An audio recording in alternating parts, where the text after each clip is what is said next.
Shalom saudara yang dikasih Tuhan. Selamat sore, selamat 17 Agustus 1945 sampai 2020. Berarti sudah 75 tahun Indonesia merdeka. Apa yang bisa diberikan bangsa Indonesia ini bagi rakyatnya, yaitu keadilan dan kemakmuran supaya bangsa Indonesia mengalami sejahtera selamanya dan mengalami persatuan yang luar biasa. Nah, selamat bertemu lagi di One Way Ministry, dan saya yakin percaya bangsa Indonesia tetap dalam naungan Tuhan, dalam bimbingan Tuhan, dan dalam berkat-berkat Tuhan.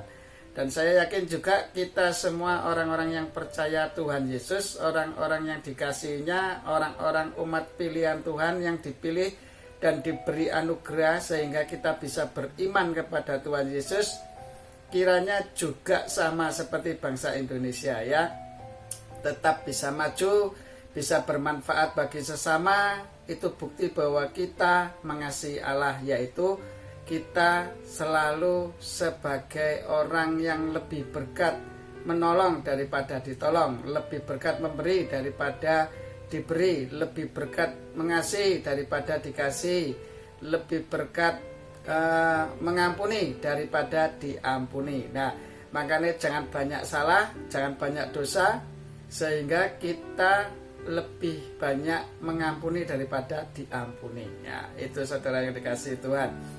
Puji dalam nama Tuhan Yesus Kristus. Pada saat sore hari ini Tuhan ingin berbicara masalah kemerdekaan, yaitu hidup dalam kekudusan ya. Biarlah dunia berbicara tentang kemegahan, kemewahan duniawi, tentang segala berkat-berkat jasmani yang membuat kita kadang-kadang jadi lupa dengan Tuhan, sehingga kita melakukan hal-hal yang dosa dengan hal-hal duniawi ini, sehingga kita tidak berkenan di hadapan Tuhan. Biar dunia berbicara seperti itu, dan itu memang disukai oleh orang-orang dunia. Tetapi orang-orang yang dari Allah, orang-orang yang ciptaan Allah, yang lahir dari Allah, hendaklah hidup di dunia ini untuk menjadi berkat, untuk menjadi teladan, untuk menjadi penolong ya bagi orang-orang yang belum mengenal kasih karunia Tuhan. Sudahkah hidup kita berkenan dan menjadi yang terbaik untuk sesama kita dan kepada Tuhan? Nah, itu biarlah pada sore hari ini firman Tuhan akan mengajarkan kita belajar bagaimana kita itu berkenan di hadapan Tuhan dan menyenangkan Tuhan, yaitu dengan melakukan mengasihi sesama kita seperti diri kita sendiri. Tetap ya, di Matius 22 ayat 37 sampai 39 itu adalah basic dasar keimanan kita kepada Tuhan Yesus Kristus. Haleluya. Bapa di dalam kerajaan surga, kami yakin firman-Mu iya dan amin. Dan Engkau yang mengawali dan mengakhiri. Tidak ada kuasa apapun yang sanggup melawan kuasa firman-Mu, dan terjadilah menurut kehendak-Mu sesuai yang Kau firmankan. Haleluya. Amin. Shalom saudara yang dikasihi Tuhan, selamat bertemu di dalam One Way Ministry bersama Tuhan Yesus. Kita bisa, dan kita selalu bisa karena Roh Kudusnya selalu menuntun kita dalam seluruh kebenaran Tuhan, dan malaikatnya menjagai kita, dan darah Yesus telah melepaskan kita dari segala hukum kutuk Taurat, yaitu kutuk penderitaan hawa nafsu, kutuk kemiskinan, dan kutuk sakit penyakit. Kita sudah dimenangkan oleh Tuhan. Wajah kita berseri-seri karena di dalam Tuhan ada kegembiraan, ada kebenaran, ada sukacita, ada damai sejahtera yang selalu melimpah atas setiap kita semua pendengar-pendengar firman Tuhan. Nah, saat ini kita berbicara bukan untuk orang-orang yang sudah percaya Tuhan Yesus ya, tetapi saya akan sharing bahwa kehidupan kita itu sebagai orang-orang yang belum mengenal Tuhan, atau sudah mengenal Tuhan tetapi masih jatuh dalam dosa, atau orang yang sudah benar-benar mengenal Tuhan ya. Ini firman-Nya khususnya untuk kita semua umat manusia yang ingin berkenan di hadapan Tuhan. Dan saya tidak mengkhususkan untuk orang-orang Kristiani ya. Jadi ini siapapun yang mendengar, saya percaya Roh Kudus Engkau bekerja lewat mereka, lembutkan hati mereka. Mereka semua ciptaanmu, sama seperti saya.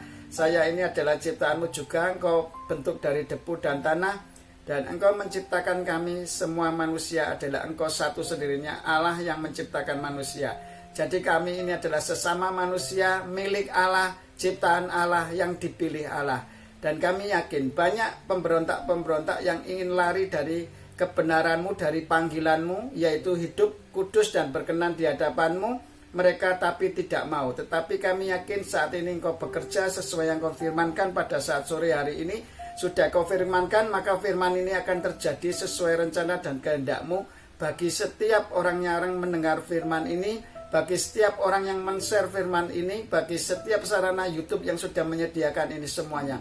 Di dalam nama Yesus kami sudah mempersembahkan tubuh kami sebagai persembahan yang hidup, yang kudus, yang berkenan di hadapan-Mu sebagai ibadah yang sejati.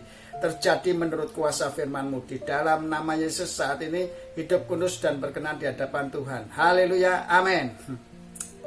Saudara yang dikasihi Tuhan, ya, ayat firman Tuhan pada saat sore hari ini akan saya bacakan, ya. Nah, akan saya bacakan di dalam Yudas 1 ayat 19, ya. Ada sekelompok atau kumpulan orang-orang atau bahkan ya katakanlah manusia aja lah, ya. Mereka adalah pemecah belah yang dikuasai oleh keinginan dunia dalam kehidupannya. Dalam dagingnya itu dikuasai oleh keinginan dunia. Jadi hal-hal duniawi, pingin kaya, ya toh, pingin istrinya banyak, ya toh, terus ingin kedudukan, ya toh, supaya dihormati orang, dihargai orang. Nah, itu sifatnya rata-rata di dunia itu pemecah belah, dan mereka tidak akan pernah bersatu. Nah, ini kata Tuhan seperti itu di dalam firman-Nya. Kenapa tidak mau bersatu? Mereka mendirikan kelompok-kelompok masing-masing yang merasa bahwa kelompoknya itu paling benar. Nah, ini saya cerita berbicara manusia, ya. Jadi kalau tidak sepaham dengan kelompoknya, akhirnya dianggap ya tidak konco lah istilahnya, tidak friend gitu, ya. Itulah keinginan-keinginan dunia. Ini dikatakan oleh firman Tuhan di dalam Yudas 1 ayat 19. Ya, saat ini banyak sekali firman Tuhan. Kenapa? Pada saat saya mau menyampaikan ini, Tuhan cuma menyampaikan tolong sampaikan tentang kekudusan. Supaya di hari 17 Agustus ini tahun 2020, kemerdekaan mereka itu adalah di dalam hidup dalam kekudusan. Kenapa harus hidup kudus dan sebagainya nanti akan saya terangkan. Tetapi di sini adalah kita adalah orang-orang masuk di dalam mana gitu, ya. Makanya di ayat ini dikatakan kumpulan pemecah belah yang dikuasai oleh keinginan duniawi. Jadi hawa nafsu kita, ya seperti tadi yang saya ceritakan. Dan hidup tanpa Roh Kudus. Nah, ini saudara, hidup tanpa Roh Kudus. Jadi jelas kalau kita kepingin kudus, kan firman Tuhan katakan Yohanes 17 ayat 17, kuduskanlah mereka dalam kebenaran, firman-Mu adalah kebenaran. Jadi jelas kalau kita pengen hidup kudus, itu kita harus dituntun kita melakukan firman Tuhan. Tetapi ayat firman Tuhan ini dikatakan mereka tanpa Roh Kudus. Jadi orang-orang yang tanpa Roh Kudus itu adalah orang-orang yang sifatnya ingin memecah belah.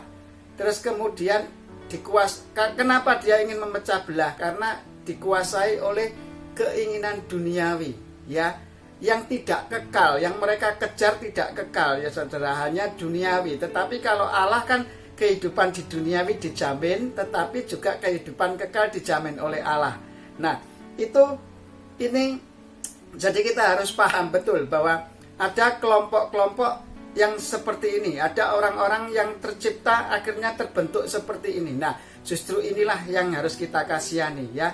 Mereka hidup tanpa Roh Kudus. Kalau tanpa Roh Kudus jelas pasti tidak bisa mengaku bahwa Yesus Kristus adalah Tuhan, apalagi percaya dalam hati. Kalau di dalam keimanan kekristenan adalah percaya dalam hati dibenarkan, mengaku dengan mulut diselamatkan. Makanya nek kamu belum bisa bersaksi tentang kebesaran Tuhan di dalam hidupmu, orang-orang yang percaya Tuhan Yesus Kristus, kesaksian hidupmu malah tidak berkenan di dalam hadapan Tuhan, berarti kita belum diselamatkan. Karena apa? Karena kesaksian itu adalah melalui perkataan kita yang memuliakan Tuhan. Sudah sregep sembahyang ndak?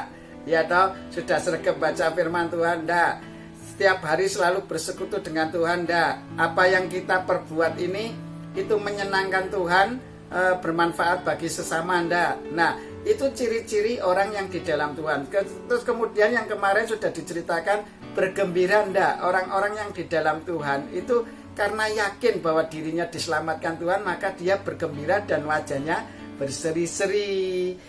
Iya, begitu saudara yang dikasih Tuhan. Makanya, ayo hidup kita itu harus kudu tulus murni ya. Makanya Tuhan bolak-balik ingatkan juga ini bahwa kehidupan kita itu kalau mau hidup kudus, wah ini tidak nyampe ini kelihatannya. Firman Tuhan sangat panjang sekali, nanti bisa sampai seri ketiga ini.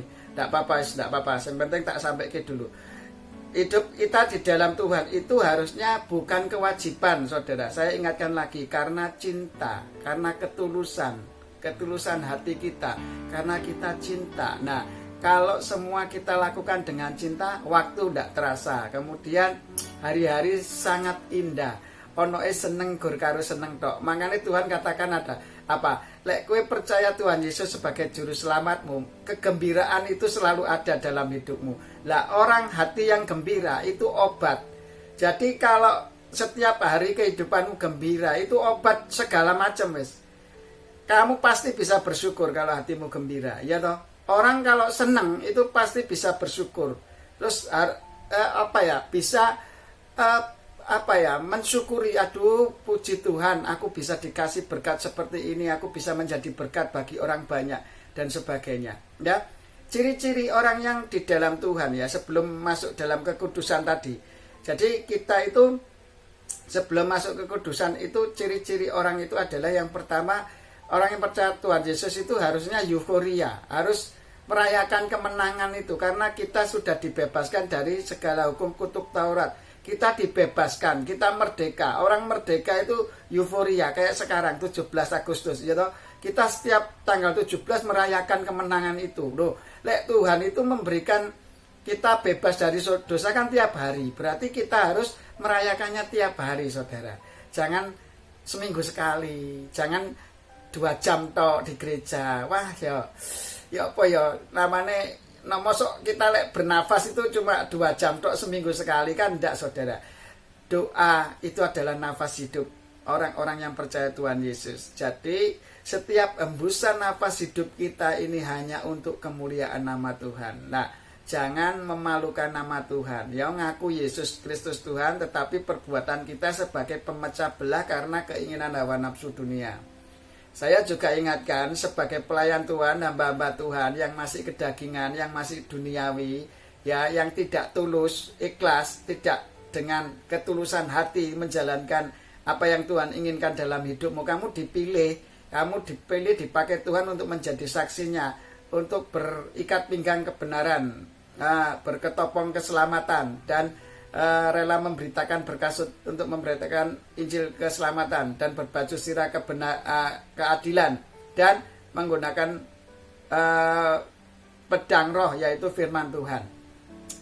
Itu dalam kehidupan kita sehari-hari harus nyata, saudara. Kalau itu belum nyata, ya toh, nggak ada kasih dalam kehidupan kita, itu ya keliru. Karena 9 pribadi Roh Kudus sudah saya bahas di season yang sebelum-sebelumnya, tapi akan saya ingatkan, yaitu kita itu harus memiliki kasih, sukacita, damai sejahtera, kesabaran, kemurahan, kebaikan, kesetiaan, kelemah lembutan, serta penguasaan diri.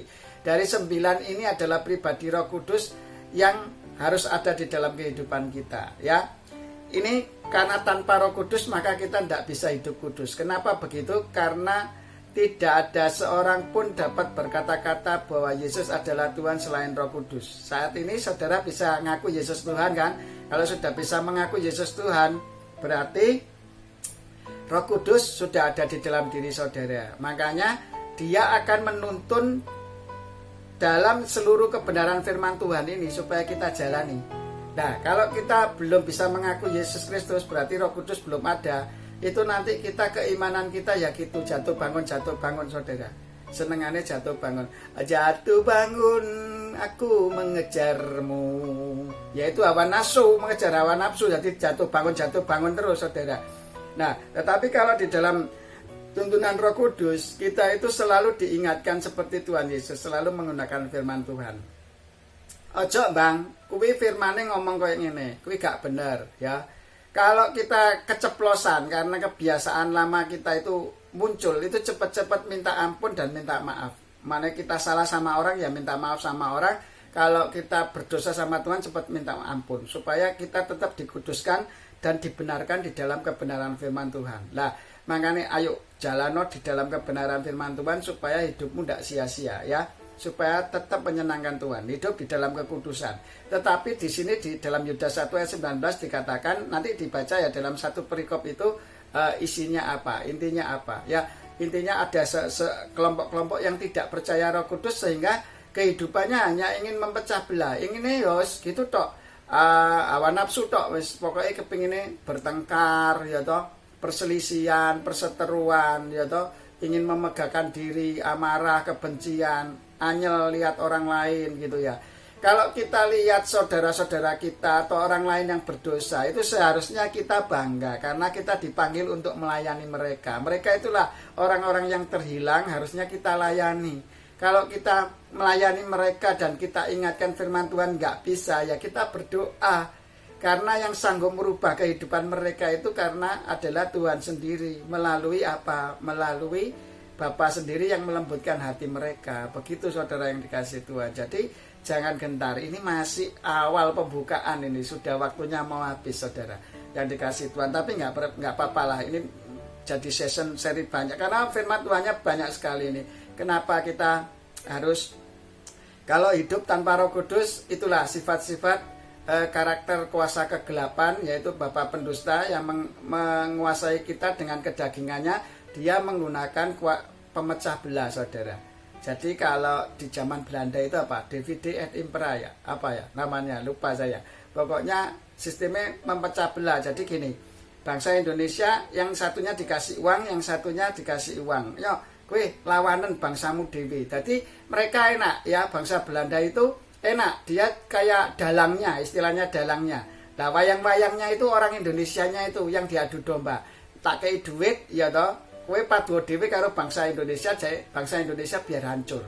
Nah, makanya kerohanian kita itu jangan sampai begitu saudara. Kita diperbudak oleh iblis dalangnya, kita antar sesama manusianya ini yang diadu. Oh, kowe nganyelke wong ngene-ngene. Ayo, wes gak terima aku. Lah, itu bukan di dalam kebenaran firman Tuhan. Mereka adalah pemecah belah hanya untuk keinginan hawa nafsu dunia karena tanpa Roh Kudus. Nah, jadi jelas saudara, kalau tanpa Roh Kudus kita nggak bisa apa-apa. Tanpa Roh Kudus kita tidak bisa berkenan di hadapan Tuhan. Tanpa Roh Kudus kita akan menderita selamanya. Tanpa Roh Kudus pencobaan itu selalu ada dalam kehidupan kita ya. Nanti kita akan sambung lagi ya dalam sesi-sesi berikutnya ini, yaitu tentang hidup kudus dan berkenan di hadapan Tuhan, yaitu seri 1 ini, nanti seri 2, seri 3, mungkin sampai seri 4 atau seri 5 saya kurang tahu karena firmannya masih banyak. Ini masih pembukaan tapi menitnya sudah habis untuk kemuliaan nama Tuhan, dan saya yakin percaya. Jadi ingat saudara, di sini firman Tuhan ini mengatakan yaitu orang-orang yang tanpa Roh Kudus ya. Tanpa Roh Kudus itu akan hidupnya itu senengane perselisihan tok. Jadi pecah belahan, karena itulah dikuasai oleh bapa pendusta dan hidupnya hanya ingin mendapatkan hal-hal duniawi saja. Nah itu saudara, hal-hal yang rohani, yang kekal, yang nanti pada saat kita meninggal dan hukumnya kekal, itu tidak kita kejar. Manusia itu punya cita-cita, harapan itu adalah untuk jauh ke depan, ya, memiliki pengharapan. Pengharapan kita itu adalah pengharapan yang hidup kekal saudara. Jangan hanya hidup di dunia ini yang hanya sementara. Ya, jadi kita itu hanya hidup sementara itu supaya kita, perbuatan daging kita berkenan dan menyenangkan Tuhan. Itu aja saudara, ya. Oke, sampai ketemu pada season berikutnya. Nanti ini karena sudah habis waktunya, nanti akan sambung lagi, yaitu firman Yudas 1 ayat 19 ini kita akan bahas lebih jauh lagi ya. Di dalam nama Tuhan Yesus Kristus, Bapa, di dalam kerajaan surga, dikuduskanlah namamu, datanglah kerajaanmu, jadilah kehendakmu di surga, di bumi ini seperti di surga. Dan cukupkanlah makanan kami sepanjang hari ini. Ampuni kesalahan kami seperti kami mengampuni orang yang bersalah kepada kami. Jangan masukkan kami dalam pencobaan, tetapi bebaskan kami dari yang jahat. Karena Engkau sendiri yang memiliki kerajaan, kuasa, dan kemuliaan sampai selama-lamanya. Makanya Engkau adalah Alfa dan Omega. Engkau yang menutup bungkus kami, Engkau yang menjagai kami, Engkau yang memelihara kami, Engkau yang menuntun kami, bahkan Engkau yang mengarahkan kami untuk berjalan dalam tuntunan-Mu, supaya kami berkenan, hidup kudus, dan berkenan di hadapan-Mu. Ya Bapa, di dalam nama Yesus, biarlah kuasa firman saat ini bekerja sesuai apa yang Kau mau. Tuntun mereka sesuai tuntunan Roh Kudus-Mu, supaya mereka mengerti kehendak-Mu. Bukan kehebatan hamba-Mu untuk menyampaikan firman, tetapi kuasa-Mu sendiri yang bekerja atas mereka dan membuat mereka bertobat. Itu karena Engkau sendiri yang memilih mereka, karena anugerah-Mu, karena Engkau yang ingin mereka menjadi saksi-Mu untuk kemuliaan-Mu sekarang sampai selama-lamanya. Dalam nama Yesus, haleluya, amin. Shalom, sampai ketemu lagi di sesi-sesi berikutnya. Kiranya Tuhan Yesus memberkati kita. Bersama Tuhan Yesus kita bisa di One Way Ministry. Haleluya.